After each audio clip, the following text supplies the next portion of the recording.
Jadi ada orang yang mengaku umatnya Rasulullah sallallahu alaihi wasallam tapi disebut bangkrut oleh Nabi sallallahu alaihi wasallam di akhirat kelak.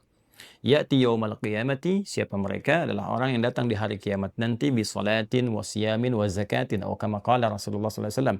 Yaitu orang yang di dunianya menunaikan salat, dia bahkan mengeluarkan zakat, dia menunaikan puasa, artinya hubungan ritualnya dengan Allah dia coba kerjakan. Ya, dia coba kerjakan. Tapi sayang dalam saat yang sama dia punya persoalan dengan makhluk, hakun adami, dengan manusia lainnya. Ya, wa ya'ti, tapi juga dia datang membawa dosa, qad syatama hadza, dia pernah mencela si fulan, ya, wa qadzafa hadza, menuduh si fulan, wa daraba hadza, berselisih dengan si fulan, wa safaka dama hadza, bahkan ada yang menumpahkan darah.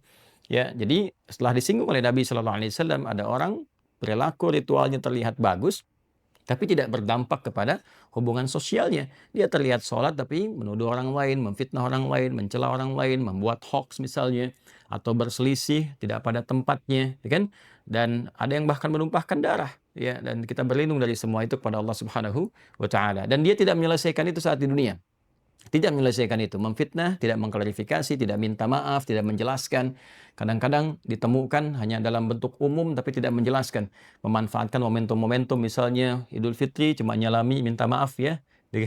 Dengan semudahnya setelah menebarkan berbagai fitnah dan sebagainya misalnya dan nggak pernah diklarifikasi. Di orang-orang yang mendengar informasi yang salah itu, ya, yang mendengar fitnah itu tidak pernah tahu kejelasannya. Nah, ini tetap akan diselesaikan di akhirat nanti, ya. Nah, jadi, apa yang harus dilakukan, jangan sampai terjebak kepada apa yang pernah Nabi sampaikan, informasinya untuk mengingatkan kita jauh-jauh hari. Nanti apa yang dikerjakan itu, tu'khadhu hadza min hasanati wa hadza min hasanati, akan ditimbang.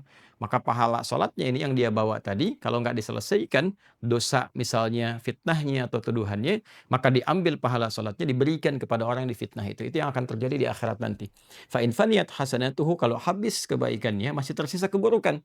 Ya, misalnya pernah zalimi orang lain dengan, cara menyebarkan informasi nggak bagus, atau misalnya menggibahinya, bikin hoax tentang dia. Nah, ini habis bekal kebaikannya, maka orang yang pernah dizalimi itu akan diambil dosanya, lalu ditutupi kepada perbuatan buruknya itu sebagai konsekuensinya.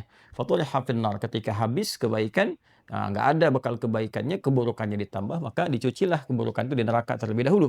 Nah, ini sangat sesuatu yang, sangat, luar biasa harus dihindari, sesuatu yang sangat dahsyat. Jadi sebelum kita kembali, kita berpulang, lebih baik selesaikan semua persoalan-persoalan keduniaan kita.